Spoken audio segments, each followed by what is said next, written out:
Jesus loves you very, very, very much? Yeah! Yeah! You better. And how do you know? Any ideas? How about Jesus loves me, this I know, for? The Bible tells me so. Jesus loves us so much. And you know what he wants more than anything? What? He wants to have a relationship with us.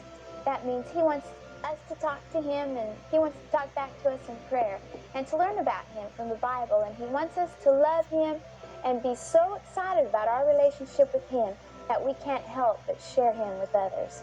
Excellent! But you know something else? Jesus warned us that it wouldn't always be easy to follow him. And when he was here on earth, he had many, many followers who loved him and believed in him. But he also had many enemies. You see, some people were very jealous of Jesus, especially the leaders at that time.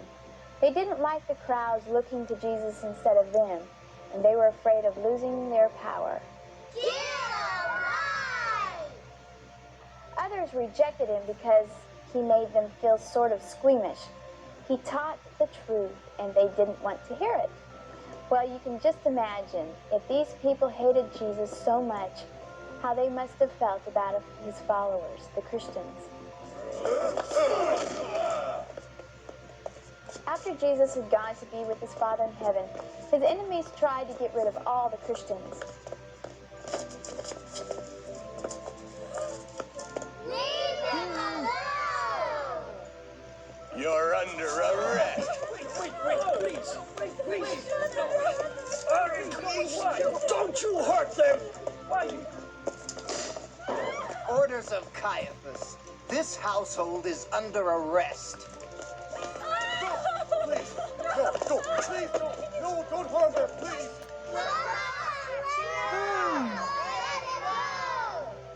Christians were being arrested left and right. It was just awful. Many people began to flee for their lives, both young and old alike. Forget the stupid baskets, Sam. We don't have the time.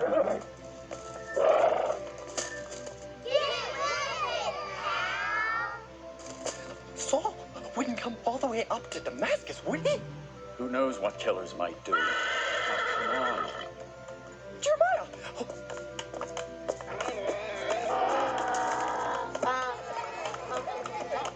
Jeremiah!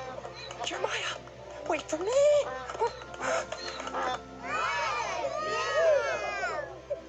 Of course, the bad guys didn't like it when the Christians started running away.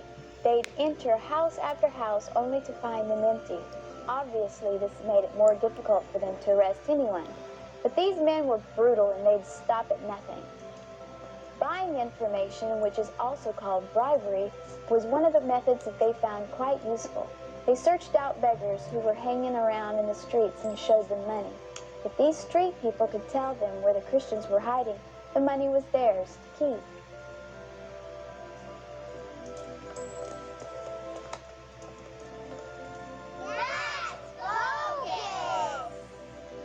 There was one man, Paul, who was especially in danger. He had been an enemy in charge of many of the arrests on Christians, until one day his life was changed and he gave his heart to Jesus. This didn't go over too hot with the rest of his gang of bullies. They were so mad that they decided to drop everything and go after Paul until they found him. He's funny! It was the Christians who often risked their lives to help the man who had been their greatest enemy. Try the south gate first.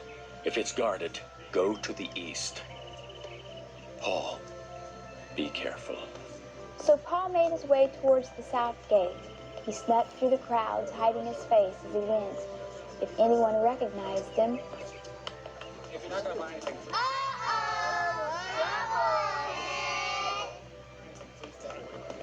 nope, can't get out of there. He'll have to try the east gate. They couldn't possibly be at every gate, could they?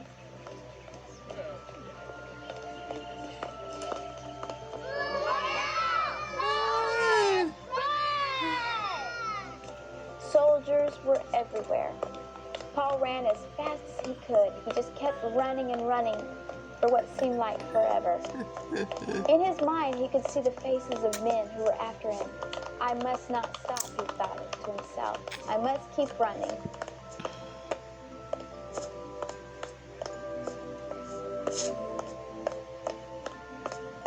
But eventually he got too tired to run anymore and just fell against the wall.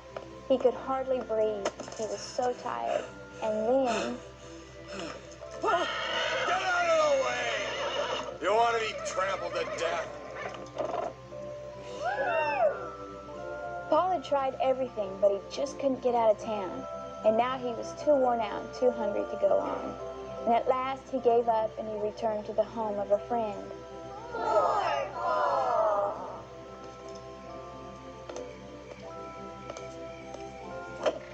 Paul. Oh, Paul! I thought you'd left. I can't get out. Caiaphas has men all over town.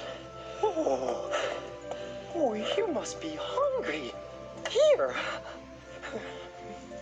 I better make sure this is latched. You never...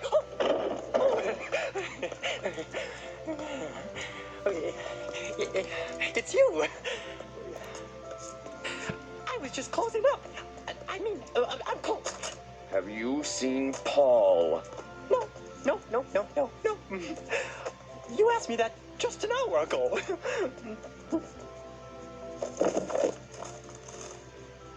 It would be stupid for someone to hide Paul. You know that, right?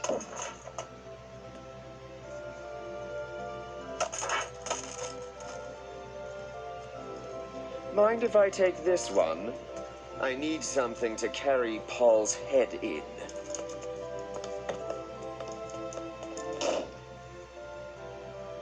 Never. These guys were out for blood, but Paul's new friends had a plan to outwit them.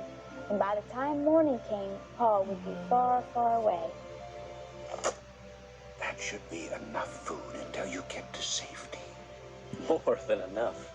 I knew I'd be able to use these baskets someday. You know where you'll go. Yes. Wherever the people will listen.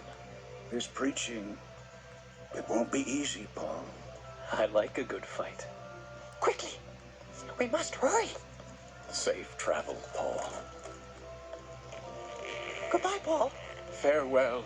God bless you, Brother Paul. Keep the faith, brethren. Keep the faith. Cool.